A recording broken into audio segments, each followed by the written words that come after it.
Helena tinha apenas 19 anos quando aprendeu, da forma mais cruel, que o amor também pode doer para sempre.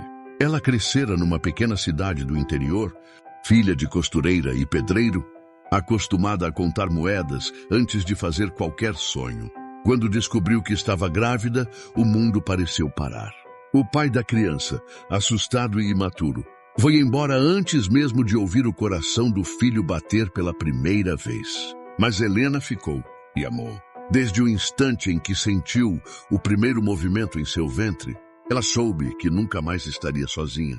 Chamou-o de Miguel, ainda antes de ele nascer. Conversava com ele enquanto lavava roupas, enquanto ajudava a mãe na costura, enquanto chorava escondida à noite com medo do futuro. Miguel nasceu numa madrugada chuvosa de outubro. Pequeno, frágil, mas com um choro forte, como se quisesse anunciar ao mundo que tinha vindo para lutar. Foram 6 meses de felicidade pura. 6 meses de noites mal dormidas, de risadas bobas, de dedinhos agarrando seu cabelo. 6 meses em que Helena descobriu que era mais forte do que imaginava. Até que numa tarde abafada tudo mudou. Miguel teve febre alta, muito alta. O hospital da cidade não tinha recursos suficientes. A ambulância demorou. O médico tentou, mas não conseguiu. Helena ainda lembrava do silêncio do quarto. Lembrava da sensação de ter o mundo arrancado do peito. Lembrava do peso, leve demais, do corpo do filho em seus braços. Ela saiu daquele hospital diferente. Algo dentro dela morreu junto com Miguel. Os anos passaram, mas o vazio permaneceu. Helena se mudou para a capital. Precisava fugir das ruas que guardavam memórias demais. Trabalhou como doméstica, depois como auxiliar administrativa, depois como atendente. Nunca se casou, nunca teve outro filho. Como se o coração tivesse decidido que amar daquela forma era perigoso demais. Aos 55 anos, Helena era uma mulher discreta, de fala suave e olhar profundo. Carregava uma força silenciosa e uma tristeza quase imperceptível, mais constante. Foi numa manhã comum que o destino resolveu mudar sua história.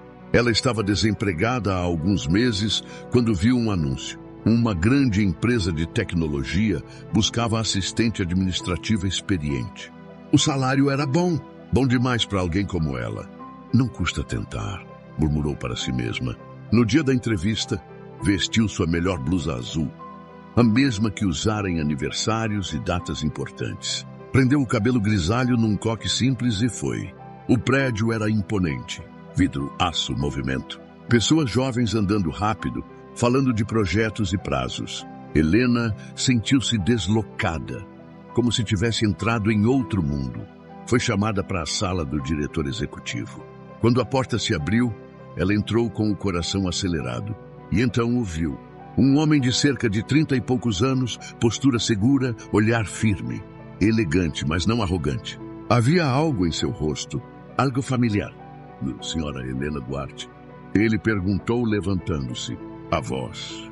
Por um segundo, o ar pareceu faltar. Não, era impossível. Era apenas impressão, uma coincidência cruel da memória. Sim, sou eu, respondeu, tentando manter a compostura. Eu sou Daniel Monteiro. Pode se sentar, por favor. Daniel. Helena não sabia por que aquele nome ecoou estranho dentro dela. Como se algo não encaixasse. A entrevista foi cordial. Ele parecia interessado não apenas em suas habilidades, mas em sua história. A senhora nunca mais constituiu família? Ele perguntou quase hesitante. Helena engoliu seco. Não, tive um filho, mas o perdi muito cedo. Os olhos dele suavizaram. Sinto muito. Houve um silêncio pesado. Daniel pigarreou, retomando o tom profissional. Acredito que sua experiência será valiosa aqui. A empresa cresceu muito rápido e precisamos de alguém organizado, com maturidade. Gostaria que começasse na próxima semana. Helena saiu da sala atordoada. Conseguiu o emprego, mas não conseguiu afastar a sensação estranha que aquele homem lhe causava.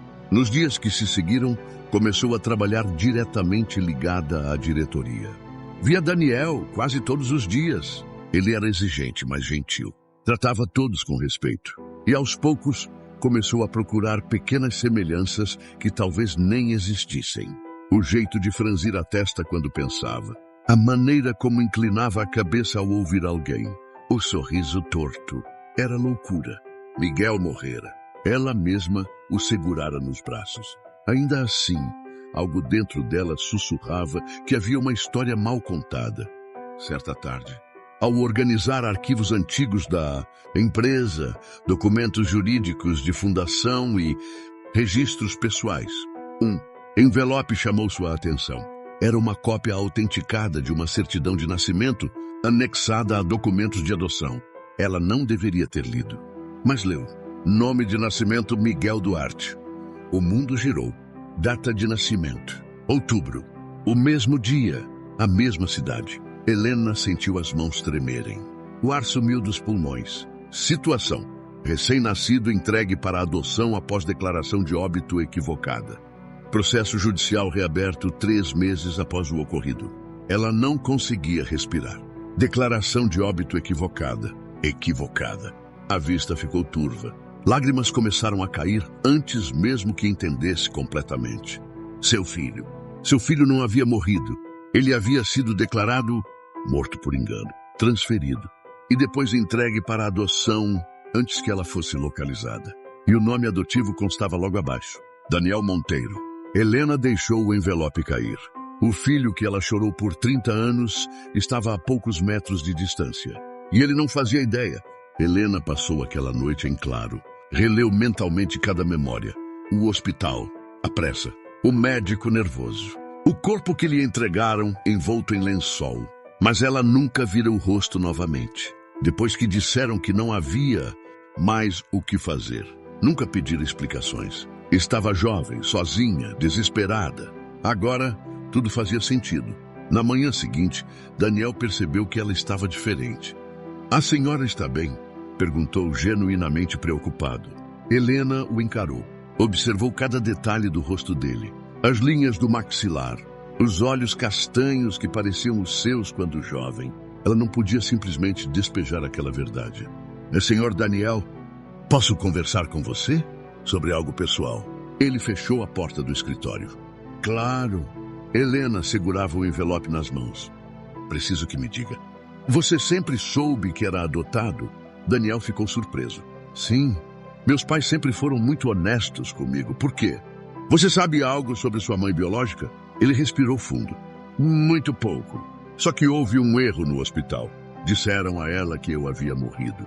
Quando descobriram o engano, já tinham iniciado o processo de adoção porque ela não foi localizada a tempo." A voz dele tremia levemente. "Eu tentei encontrá-la algumas vezes, mas não consegui." Os registros eram confusos. Helena sentiu o chão desaparecer. "E você gostaria de encontrá-la?" Daniel a encarou, vulnerável como um menino. Todos os dias. As lágrimas já escorriam pelo rosto dela. Com mãos trêmulas, estendeu a ele a cópia da certidão. "Então, talvez não precise mais procurar." Ele leu. 1 vez, 2, 3. O nome: Miguel Duarte. O nome da mãe biológica: Helena Duarte. Ele levantou os olhos lentamente. "Não." A palavra saiu quase como um sussurro. "Sou eu," ela disse entre lágrimas. "Eu sou sua mãe." O silêncio que se seguiu foi diferente daquele do hospital 30 anos antes. Era um silêncio cheio de vida. Daniel levou a mão ao rosto, tentando assimilar. Caminhou até a janela, voltou, olhou para ela como se estivesse vendo-a pela primeira vez. Você trabalhou aqui todo esse tempo?" Sem saber. Eu só descobri ontem." Ele se aproximou devagar. "Eu achei que você tivesse me abandonado." Helena soluçou. Nunca. Eu morri naquele dia. Passei 30 anos acreditando que você tinha partido." Os dois choravam agora. 30 anos de dor se encontrando no mesmo espaço. Daniel deu mais um passo. "Eu sempre senti que faltava algo. Mesmo tendo pais maravilhosos, havia um vazio." Helena tocou o rosto dele com cuidado, como se ainda fosse o bebê frágil de outrora. "Eu senti sua falta todos os dias." Ele não aguentou mais. Abraçou-a. E naquele abraço não havia formalidade, nem cargos, nem idade. Havia mãe e filho. Havia tempo perdido tentando se recompor. Havia o milagre do reencontro. Nos meses seguintes, a vida deles mudou completamente. Daniel apresentou Helena aos pais adotivos, que a receberam com respeito e emoção. Eles sabiam que o amor não se dividia, multiplicava-se. Helena deixou de ser apenas funcionária. Tornou-se conselheira, presença constante, porto seguro. Eles almoçavam juntos aos domingos. Falavam sobre os anos perdidos, sobre a infância dele, sobre os sonhos dela. Helena contou como aprendera a viver com a ausência. Daniel contou como crescera imaginando o rosto da mãe. Certo dia, ao final do expediente, Daniel entrou na sala dela com um sorriso. Mãe, ela nunca se acostumaria a ouvir aquela palavra de novo. Sim? Quero que ocupe um novo cargo na empresa. Ela riu. Já não estou velha demais para promoções? Nunca. Quero que seja diretora do nosso novo projeto social. Projeto social? Vamos criar uma fundação para apoiar mães em situação de vulnerabilidade e melhorar protocolos hospitalares, para que nenhum erro como o nosso aconteça novamente. Helena levou a mão ao peito. Você transformou dor em propósito. Você me ensinou isso. Mesmo sem saber. Na inauguração da fundação, diante de dezenas de pessoas, Daniel segurou a mão dela. Hoje, quero agradecer à mulher que me deu a vida 2 vezes. A primeira, quando me trouxe ao mundo. A segunda, quando teve coragem de contar a verdade. Helena chorou, mas dessa vez eram lágrimas leves. O destino havia sido cruel, mas também havia sido generoso. 30 anos foram perdidos. Mas o amor não envelheceu.